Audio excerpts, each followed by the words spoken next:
चलिए अब बात करते हैं बुलेटिन की और सबसे पहले बताते हैं प्रमुख खबरों के बारे में जिस पर हमारी नजर रहेगी। महारू राजस्थान बुलेटिन में सबसे पहले बात करेंगे उपचुनाव के रण की, जिसमें आज नामांकन का दूसरा दिन है। पहले दिन किसी ने भी पर्चा दाखिल नहीं किया। बात कोरोना के बढ़ते रफ्तार की भी करेंगे, जिसे लेकर सीएम ने सख्त संदेश दिया है और कहा कि गाइडलाइन का पालन सख्ती से होना चाहिए। बात बेरोजगारों के इंतजार और इंतजार की भी करेंगे। साथ ही बात होगी एक ऐसे मैसेज की जिसके बाद मौत की खबर आई। लेकिन सबसे पहले आपको दिखाते हैं टॉप 10 महानगर। बुलेटिन में सबसे पहले बात करते हैं आग के तांडव की। अलग अलग शहरों में आग से लाखों का नुकसान हुआ है। तस्वीरें हम आपको दिखा रहे हैं, 3 तस्वीरें।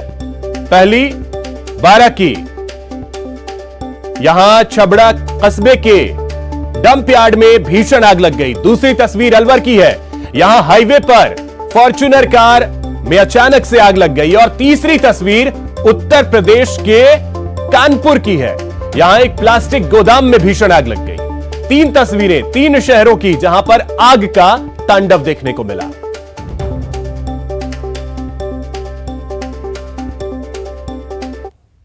और इन सब में सबसे पहले बात करते हैं उत्तर प्रदेश के कानपुर की, जहां पर प्लास्टिक के गोदाम में भीषण आग लग गई और इसकी वजह से लाखों का सामान जलकर खाक हो गया।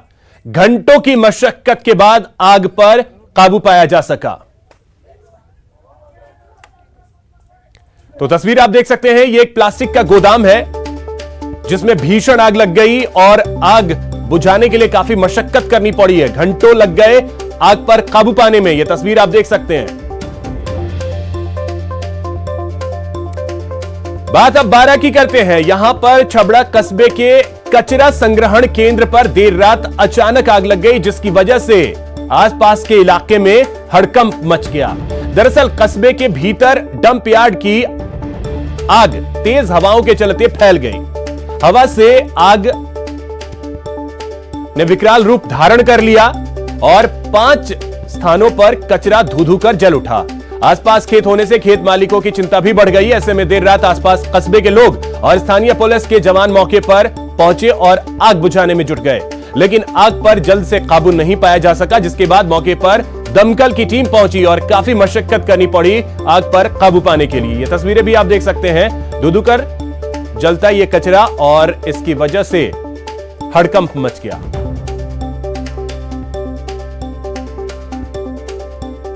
वहीं अलवर की तस्वीर है, जहां पर हाईवे पर एक फॉर्च्यूनर कार में आग लग गई। चलती कार में अचानक भीषण आग लग गई। चालक ने कूदकर अपनी जान बचाई। यह तस्वीर आप देख सकते हैं, आग के गोले में तब्दील हो गई ये कार। दमकल की टीम मौके पर पहुंची और आग पर काबू पाया गया, लेकिन तब तक कार पूरी तरीके से जलकर खाक हो चुकी थी।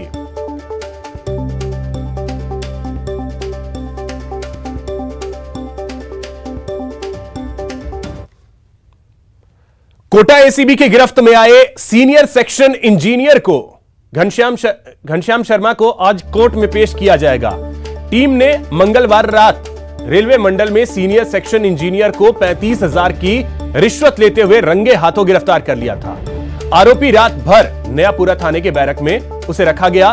घूसखोर घनश्याम शर्मा ने ठेके पर लगी हुई पिकअप वैन के बिलों के बकाया भुगतान करने के एवज में रिश्वत की मांग की थी, लेकिन एसीबी ने अपने प्लान के तहत उसे रंगे हाथों पकड़ लिया। साथ ही उसके कब्जे से रिश्वत की राशि भी बरामद कर ली है। रेलवे के senior section incharge Ghanshyam ji को 35,000 रिश्वत राशि के साथ रंगे हाथों ट्रैप किया है। इनके ऊपर जो परिवादी का जो आरोप है, परिवादी का वैन गाड़ियों के कॉन्ट्रैक्ट्स के बिल का भुगतान से ये कमीशन के रूप में हर माह पैसे प्राप्त करते हैं। और परिवादी द्वारा नवंबर माह में शिकायत की थी, उसके बाद सत्यापन कराया गया था। सत्यापन में रिश्वत की डिमांड प्रूव हुई थी और आज इनको पैसे लेकर बुलाया गया था, तो आज रंगे हाथों इनको गिरफ्तार किया। तो इसी खबर पे अधिक जानकारी के साथ हमारे सहयोगी ओम प्रकाश कोटा से जुड़ गए हैं। ओम प्रकाश, क्या जानकारी है? एसीबी आज कोर्ट में पेश करने की तैयारी कर रही है। जी, पूरी प्रक्रिया पूरी होने के बाद जैसा एसीबी की टीम बता रही है कि शाम तक इनको कोर्ट में पेश किया जाएगा, या फिर जब शाम को भी कोर्ट में पेश नहीं किया जा सकता तो न्यायाधीश के आवास पर शाम के बाद में देर शाम को भी किया जा सकता है। फिलहाल एसीबी की टीम इस पूरे मामले में अन्य अधिकारियों की, जो रेलवे के अधिकारी है जिनकी संदिग्ध भूमिका रात को भी सामने आई थी, उस भूमिका को लेकर जांच कर रही है। और जो आरोप उसको नयापुरा बैरक में फिलहाल रखा गया है, जो 33,000 रुपए की रिश्वत लेते देर रात को गिरफ्तार किया गया। यह एसीबी की बड़ी कार्रवाई कही जा सकती है, और ये एक अलग तरह की इसलिए कार्रवाई कही जा सकती है कि रात को जब 10 बजे कार्रवाई उनके घर जाकर दबीज दी तो उनके होश उड़ गए, और एकाएक कार्रवाई से पूरे जो रेलवे विभाग में हड़कंप मचा हुआ है। फिलहाल आज उनको कोर्ट में पेश किया जा रहा है। ओम प्रकाश, घनश्याम शर्मा से जो पूछताछ हुई है उसमें कुछ चीजें निकल करके सामने आई है? पूरे रेलवे विभाग में हड़कंप मचा हुआ है, और पूरी जो एसीबी की टीम है उसको पहले से ही संदेह था कि ये जो 35,000 रुपए की रिश्वत ली है, निश्चित रूप से अन्य अधिकारियों की इसमें मिलीभगत है, और पूछताछ में कहीं खुलासे होने की आशंका फिलहाल जता रही है। फिलहाल जो एसीबी की टीम है वो जांच का विषय बता रही है, लेकिन इसमें कोई संदेह नहीं है कि अन्य आरोपी भी हो सकते हैं। फिलहाल अन्य अधिकारियों की जो भूमिका संदिग्ध है उसको लेकर कड़ी पूछताछ की जानी है। चलिए, बहुत शुक्रिया ओम प्रकाश आपका तमाम जानकारी के लिए। अगली खबर भी कोटा से ही है। यहां पर सुकेत थाना पुलिस ने लापता नाबालिग को सिर्फ 6 घंटे में दस्तयाब कर आरोपी को गिरफ्तार कर लिया। मिली जानकारी के मुताबिक वार्ड नंबर 16 के एक शख्स ने सुकेत थाने में अपनी नाबालिग बेटी के घर से लापता होने की शिकायत दर्ज करवाई थी, जिस पर एसएचओ रामपाल शर्मा की टीम ने मुस्तैदी दिखाते हुए नाबालिग को दस्तयाब कर आरोपी को गिरफ्तार कर लिया है।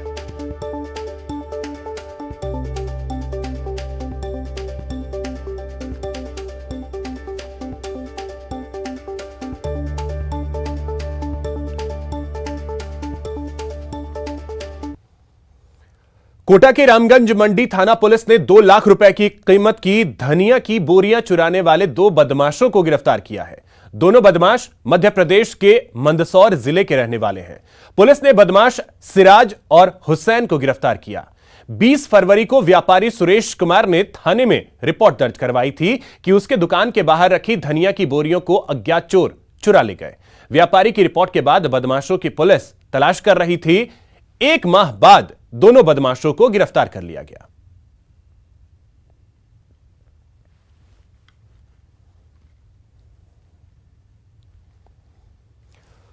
फोन पर बेटे से मां की बात हुई, फिर थोड़ी देर में वो खबर आई जिसने मां का कलेजा चीर कर रख दिया। अब मां कह रही है मेरा बेटा ऐसा नहीं कर सकता। एक रिपोर्ट देखिए। जब मां को आई अपने बेटे की याद, व्हाट्सएप स्टेटस डाला आई मिस यू। थोड़ी देर में आई बेटे की मौत की खबर। मेरा बेटा सुसाइड नहीं कर सकता। बोलो मम्मी मेरा टाइम नहीं मिलता, आज मैं प्रैक्टिकल में लग रहा हूँ। मैंने कहा कोई दिक्कत थोड़ी है। बोला नहीं, मैंने पैसे उससे पापा पहुँचा देते ना सही से। बोला हाँ। वैसे बोलो मम्मी आप टेंशन कुछ मत करो, मैं सही हूँ, कोई दिक्कत नहीं। मेरे को काम करना है, प्रैक्टिकल बनाना लगा रखा है। आई मिस यू का मैंने कब लगाया उससे बात करके, क्योंकि मैं मेरे बच्चों को बहुत चाहती हूँ, और आए दिन मैं उनके सिवा कुछ दिखता ही नहीं है। 2 बच्चे हैं मेरे को रात को इतनी याद आ रही है उसकी, बहुत ज़्यादा। ये एक माँ का भरोसा है कि उसका बेटा सुसाइड जैसा कदम नहीं उठा सकता, लेकिन बेटे की मौत की खबर के बाद माँ बाप दोनों शौक में हैं। रात को ही तो बेटे से फोन पर दोनों की बात हुई थी। यकीन करें तो कैसे करें कि बेटा अब दुनिया में नहीं है। जयपुर के सांगानेर का मोहित कुमार इंजीनियरिंग का स्टूडेंट था। कोटा में श्रीनाथपुरम इलाके में किराए पर रह रहा था। आरटीयू कॉलेज से 2nd ईयर की पढ़ाई कर रहा था। मौत से कुछ देर पहले अपनी मां से बात हुई थी। फिर ऐसा क्या हुआ जो मोहित ने आत्महत्या जैसा कदम उठा लिया? पिता का कहना है कि एक फोन आया कि मोहित ने सुसाइड कर लिया, जिसके बाद पिता के पैरों तले जमीन खिसक गई। रात को ऐसी कोई बात नहीं हुई मेरी, तो बस यही फ़ोन पे ऐसे राजी खुशी की बात हुई थी। बस यही ज़रूर बोला था कि पापा मेरे को 100 रुपये डाल दो, मेरे को फाइल वाइल करनी है और सुबह तैयारी करनी है, तो इस वजह से मैं फाइल वाइल खरीदूँगा। जब सब कुछ ठीक चल रहा था तो फिर ऐसी कौन सी मजबूरी थी जो मोहित ने मौत को गले लगा लिया। बताया जा रहा है कि मोहित देर रात तक दोस्त के कमरे में प्रैक्टिकल की तैयारी कर रहा था। मोहित के साथ अन्य छात्र भी पढ़ाई कर रहे थे। देर रात मोहित के मोबाइल पर किसी का कॉल आया और बात करते हुए मोहित कमरे से बाहर चला गया। वापस आकर सोने की बात कहकर कमरे में चला गया। थोड़ी देर बाद दोस्त ने मोहित को फांसी पर लटका देखा। मोहित के कमरे से कोई सुसाइड नोट भी नहीं मिला है। जानकारी के बाद फौरन पुलिस मौके पर पहुंची और मोहित को अस्पताल ले जाया गया, जहां डॉक्टरों ने उसे मृत घोषित कर दिया। बेटे के जाने के बाद मां बाप सदमे में हैं। पुलिस अब इस केस के हर एंगल से जांच कर रही है, लेकिन मोहित की मौत अभी भी मिस्ट्री बनी हुई है। न्यूज़ 18 के लिए कोटा से ओम प्रकाश की रिपोर्ट। करौली के मंडरायल मार्ग स्थित श्यामपुर मोड़ क्षेत्र में एक ट्रैक्टर चालक की मौत से लोगों में आक्रोश भड़क गया।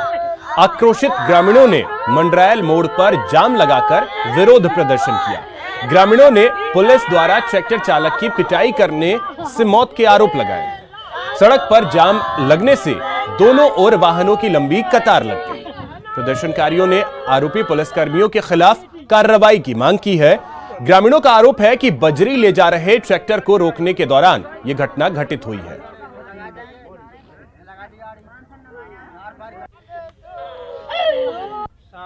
साढ़े सात 8 बजे की।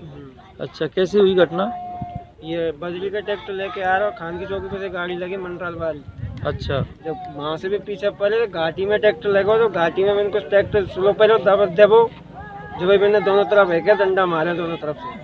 फिर उसके बाद चढ़ के आएगा, फिर आगे से भी ट्रैक्टर आगे से आके नहीं आगे से घेर लिया दोबारा। तो इसी खबर पे अधिक जानकारी के साथ हमारे सहयोगी धर्मेंद्र शर्मा करौली से हमारे साथ जुड़ गए। धर्मेंद्र, क्या जानकारी है इस मामले को लेकर?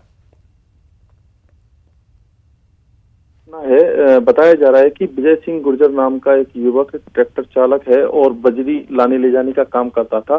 तो आरोप है कि वो देर रात जब बजरी भरकर ट्रैक्टर से ला रहा था तो पुलिस ने उसका पीछा किया और रास्ते में पुलिस कर्मियों ने उसकी पिटाई की, जिससे उसकी मौत का आरोप ग्रामीण लगा रहे हैं। हालांकि पुलिस का कहना है कि पुलिस से बचने के लिए ट्रैक्टर चालक तेजी से ट्रैक्टर चला रहा था और ट्रैक्टर से गिरने के कारण उसकी मौत हुई है। इसी बात को लेकर ग्रामीण धरना प्रदर्शन कर रहे हैं। श्यामपुर मोड़ पर उन्होंने जाम लगाया हुआ है, शव को रखा हुआ है मौके पे और प्रदर्शन कर रहे हैं और जो आरोपी पुलिसकर्मी जिन पर आरोप वो लगा रहे हैं और उनके खिलाफ कार्रवाई की मांग कर रहे हैं। यहाँ क्षेत्र में शांति सुरक्षा व्यवस्था के लिए लगभग 5 थानों की पुलिस मौके पर मौजूद है। साथ ही करौली डीएसपी मनराज मीणा भी मौके पर मौजूद है और ग्रामीणों से समझाइश के प्रयास कर रहे हैं। जी अभिषेक। तो कोई प्रशासनिक क्योंकि थाने की पुलिस पहुंची और पुलिस पे ही आरोप लग रहे हैं, तो कोई प्रशासनिक सीनियर अधिकारी वहां नहीं पहुंचा है? जी अभिषेक, बताना चाहूंगा अभी मौके पर कोई प्रशासनिक अधिकारी नहीं पहुंचा है। ग्रामीण कलेक्टर और एसपी को मौके पर बुलाने के लिए अड़े हुए हैं। जी अभिषेक। चलिए, बहुत शुक्रिया धर्मेंद्र आपका तमाम जानकारी के लिए। छोटी सी चूक हो सकती है जानलेवा। टीका है आया पर नहीं है कोई दवा। 2 गज की दूरी, मास्क है जरूरी। सावधान रहें, सुरक्षित रहें। ब्रेक के बाद आपका स्वागत है और अब बात मनरेगा के नाम पर हो रहे महालूट की। जी हां, राजसमंद में मास्टर रोल में हेरफेर का बड़ा घोटाला हो रहा है। इसमें ऐसे लोगों का नाम भी है जो आज तक कभी काम पर नहीं गए, लेकिन उनके नाम पर पैसे निकाले जा रहे हैं। एक रिपोर्ट देखिए। मनरेगा में महाघोटाला, हाजिरी का गड़बड़ झाला, मास्टर रोल में सब गोलमाल है। आपने कभी नरेगा में काम किया? कभी नहीं गए नरेगा में? सुन लीजिए घोटाले की पूरी कहानी, जिसका नाम मास्टर रोल में है, जिसके नाम पर फर्जी हाजिरी लगाई जा रही है। वो साफ साफ कह रहा है कि कभी भी मनरेगा में काम करने नहीं गया। पूरा खेल आगे बताएंगे, लेकिन पहले इस स्कूली छात्र की पूरी बात सुनिए। पापा का नाम? मोहन लाल गार्ड। आप स्कूल लगातार आ रहे हो? हाँ। कभी एब्सेंट, 2 महीने में कभी नहीं। लगातार कोई एब्सेंट नहीं आपकी? आपने कभी नरेगा में काम किया? कभी नहीं गए नरेगा में? प्रहलाद गाडरी सन ऑफ मोहनलाल गाडरी, निवासी रावाखेड़ा, कक्षा 10 में अध्ययनरत है और वो हमारे यहाँ पर रेगुलर आ रहा है। ठीक है, कभी महीने में 1 आध दिन का एब्सेंट रहा होगा, कोई काम होगा तो, बाकी रेगुलर स्टूडेंट। दरअसल सारा खेल मनरेगा में मची लूट को लेकर है। राजसमंद के आमेट पंचायत समिति की ओलन खेड़ा पंचायत में चल रहे मनरेगा कार्यों में बड़ा घोटाला सामने आया है। हाजिरी के नाम पर मनरेगा में महाघोटाला। मास्टर रोल में कई फर्जी नाम चढ़ाए गए हैं। सारनिया खेड़ा में पढ़ने वाले 2 नाबालिग छात्रों का नाम भी इसमें शामिल है, लेकिन ये छात्र कभी मनरेगा में काम करने नहीं गए। पंचायत में और भी फर्जी हाजिरी लगाई जा रही है। हालांकि इस खेल की बात जब जिम्मेदारों तक पहुंची तो फौरन एक्शन का भरोसा दिलाया गया। वास्तव में जो नाबालिग छात्र है, स्कूली छात्र है, उसके नाम पर अटेंडेंस हुई है और ये बहुत गंभीरता है। इसके लिए तुरंत ही हम 2 साल के लिए मेड को ब्लैक लिस्टेड कर रहे हैं और सुपरवाइजरी नेग्लेंसी में ग्राम सेवक को भी एक बार के लिए चार्जशीट दे रहे हैं, और ताकि भविष्य में इस प्रकार की जो गलत प्रवृत्ति है वो उसकी पुनरावृत्ति पंचायत समिति क्षेत्र गाँव में न हो। मनरेगा की शुरुआत गरीबों के लिए की गई थी, लेकिन इस योजना में घोटाला कर गरीबों की हकमारी हो रही है। ऐसे में सवाल है कि आखिर मनरेगा के नाम पर कब तक लूट मचती रहेगी। राजसमंद से न्यूज 18 राजस्थान के लिए तरुण जोशी की रिपोर्ट। बेरोजगारी भत्ते से प्रदेश के युवाओं को राहत मिली है, लेकिन कई अभी भी इंतजार की कतार में खड़े हैं। रजिस्टर्ड बेरोजगारों में से अब तक महज 20% को ही भत्ता मिल सका है, जबकि 2 लाख आवेदकों को अपनी बारी का अब भी इंतजार है। एक रिपोर्ट देखिए। बेरोजगारों को भत्ते की दरकार, आखिर कब तक करें इंतजार? सर, मैंने पिछले 8 मंथ पहले मैंने बेरोजगारी भत्ते में अप्लाई किया था, बट फॉर्म अप्रूव्ड हो चुका है, बट एक भी किस्त नहीं आई सर मेरी अभी तक। कहां जाएं हम, किससे करें गुहार? सरकार की सौगात तो अच्छी है, लेकिन फिर भी बेरोजगार मायूस हैं। बेकारी की मार झेल रहे नौजवानों को गहलोत सरकार पिछली सरकार की तुलना में ज्यादा बेरोजगारी भत्ता दे रही है। कई युवाओं के जख्मों पर मरहम भी लगा है, लेकिन कई अभी भी राहत की राह देख रहे हैं। कई तो 2 साल से कतार में खड़े हैं, तो किसी का 8-9 महीने से फॉर्म ही अप्रूव्ड नहीं हुआ। फिर हमने वापस अप्लाई किया। अप्लाई करने के बाद जैसे फॉर्म सक्सेसफुल हुआ, पूरा काम हो गया, जिसके बाद में ठीक है चलो बेरोजगार भत्ता प्राप्त नहीं हुआ। फिर हम बेरोजगार कार्यालय पे गए तो वहाँ पे हमारी मांगे मतलब बिल्कुल भी कोई नहीं सुनता। वहाँ पे गए तो सर मैंने आज दिन किया था मई में, और सर अप्रूव नहीं हुआ। मैं अभी तक मेरा फॉर्म कलेक्टिंग कहीं पर गया, वहाँ पर लेके डॉक्यूमेंट्स बोला अप्रूव हो जाएगा। अभी 8 महीने से 3 चक्कर काटे आ गए सर, वहाँ पर जाके बोला मिल जाएगा ना तो पैसे ना फॉर्म अप्रूव हो रहा मेरा। सर मैंने पिछले 8 मंथ पहले मैंने बेरोजगारी भत्ते में अप्लाई किया था, बट फॉर्म अप्रूव्ड हो चुका है, बट एक भी किस्त नहीं आई सर मेरी अभी तक। मैंने भी 2 साल से अप्लाई कर रखा हूँ फॉर्म, लेकिन सर 1 साल पहले वो आया था कि आपके इसके आय प्रमाण पत्र के अंदर गलती है, तो मैंने उसको वापस किया। इसके बाद भी मेरा वेरीफाई हो गया, लेकिन उससे आगे कुछ नहीं हो रहा। अब 1 साल हो गई, उसके बाद भी वेरीफाई। सरकारी आंकड़ों के मुताबिक राज्य में 12,24,008 ग्रेजुएट और पोस्ट ग्रेजुएट बेरोजगार हैं। 2,49,433 को बेरोजगारी भत्ता दिया जा चुका है, जबकि 2,15,000 बेरोजगार 390 वेटिंग लिस्ट में हैं। पिछली सरकार के 5 सालों में जो ये मुद्दा बना रहे हैं, 121 करोड़ रुपए बेरोजगारी भत्ता दिया गया। हमने 2 साल के अंदर 800 करोड़ रुपए बेरोजगारों को भत्ता दे दिया, और with account, with name, with जिला, विद तहसील हम लोगों ने सदन के अंदर विधायकों को नाम मुहैया करवा दिए। गौरतलब है कि प्रदेश सरकार 1 अप्रैल से बेरोजगारी भत्ता बढ़ाने जा रही है। बेरोजगार युवाओं को 4,000 रुपए, जबकि महिलाओं, दिव्यांगों और ट्रांसजेंडर्स को 4,500 रुपए महीने मिलेंगे। लिहाजा सरकार की मंशा पर सवाल नहीं उठाया जा सकता। इसलिए प्रशासनिक वजह भत्ते में देरी का कारण माना जा रहा है। साथ ही प्रक्रिया को आसान बनाकर भी बेरोजगारों की मदद की जा सकती है। उम्मीद है कि जिम्मेदार इस ओर जरूर ध्यान देंगे ताकि ज्यादा से ज्यादा बेरोजगारों को सरकार की सौगात मिल सके। न्यूज 18 राजस्थान के लिए जयपुर से महेश दादीज की रिपोर्ट। और अब बात शुद्ध के लिए युद्ध अभियान की। जी हां, आज से प्रदेश भर में मिलावटखोरों के खिलाफ महाअभियान का आगाज हो गया है।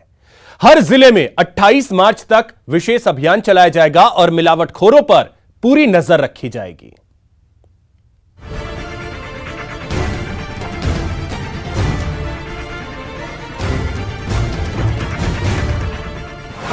मिलावटखोरों की अब खैर नहीं।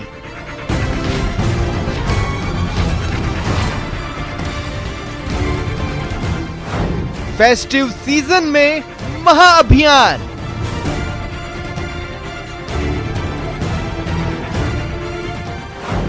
शुद्ध के लिए युद्ध अभियान।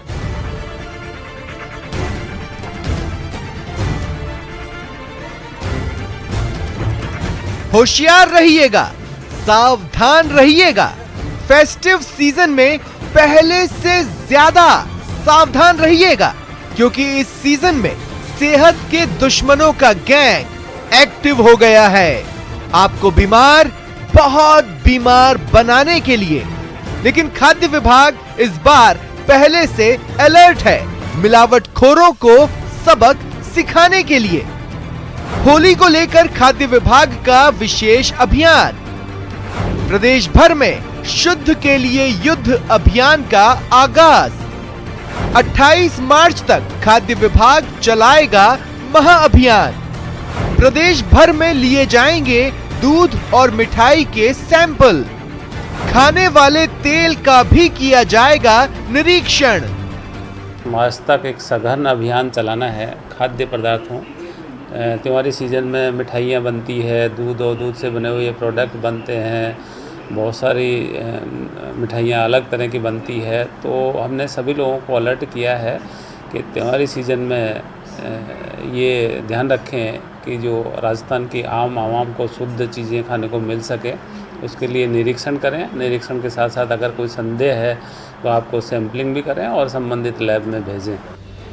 इसके लिए खाद्य विभाग ने अपने स्तर पर विशेष तैयारी की है। हर जिले में खाद्य सुरक्षा अधिकारी को तैनात किया गया है। जरूरत पड़ने पर डेयरी, रसद विभाग और पुलिस की भी मदद लेने को कहा गया है। साथ ही सभी खाद्य सुरक्षा अधिकारियों को रोजाना रिपोर्ट भेजने को भी निर्देशित किया गया है। सभी एफएसओ 31 जिलों में पदस्थापित 30 जिलों में पदस्थापित हैं। 3 जिले जो वैकेंट हैं, हमने एफएसओ वहाँ लगाए थे, किसी कारण से वो गए नहीं, कोर्ट में चले गए। कोर्ट में हम उनके स्टे खारिज करवाने की कार्रवाई करा रहे हैं। बाकी हमने जो सेंटर लेवल पे जो 4 एफएसओ थे, उनकी 2 टीमें बना करके चित्तौड़गढ़ और प्रतापगढ़ के लिए एक टीम और गंगानगर के लिए एक टीम डिप्लॉय की है। तो आप सावधान रहिएगा इस फेस्टिव सीजन में, नहीं तो आप भी सेहत के दुश्मनों के शिकार हो सकते हैं। जयपुर से न्यूज 18 राजस्थान के लिए सौरभ गृहस्थी की रिपोर्ट। जयपुर ग्रेटर नगर निगम की ओर से साइकिल जागरूकता रैली निकाली गई। ग्रेटर मेयर सौम्या गुर्जर, आयुक्त यज्ञमित्र सिंह देव समेत अन्य जनप्रतिनिधियों और अधिकारियों ने साइकिल चलाई और स्वच्छता का संदेश दिया। ग्रेटर निगम मुख्यालय से यह साइकिल रैली रवाना हुई, जो Vidhansabha, Ambedkar circle, Rajasthan university, Gandhi circle होते हुए फिर से ग्रेटर नगर निगम मुख्यालय तक पहुंची। इस रैली को महिला सफाई कर्मियों ने हरी झंडी दिखाकर रवाना किया। हमारे इस रैली को जो हरी झंडी है वो हमारी स्वच्छता सैनिक, हमारी महिला जो योद्धाएं हैं, स्वच्छता के लिए जो रात दिन लगी रहती है, वो हरी झंडी दिखाकर इसको रवाना करेंगे। और साथ ही आप ये देखिए कि सभी एकजुटता के साथ में हमारे स्वच्छता सैनिक पूरे मुस्तैदी के साथ में लगे हुए हैं और जयपुर को अच्छी से अच्छी रैंक लेकर आएंगे। यहां रुकेंगे एक छोटे से ब्रेक के लिए। ब्रेक के बाद देखिए नहीं संभले तो कहर।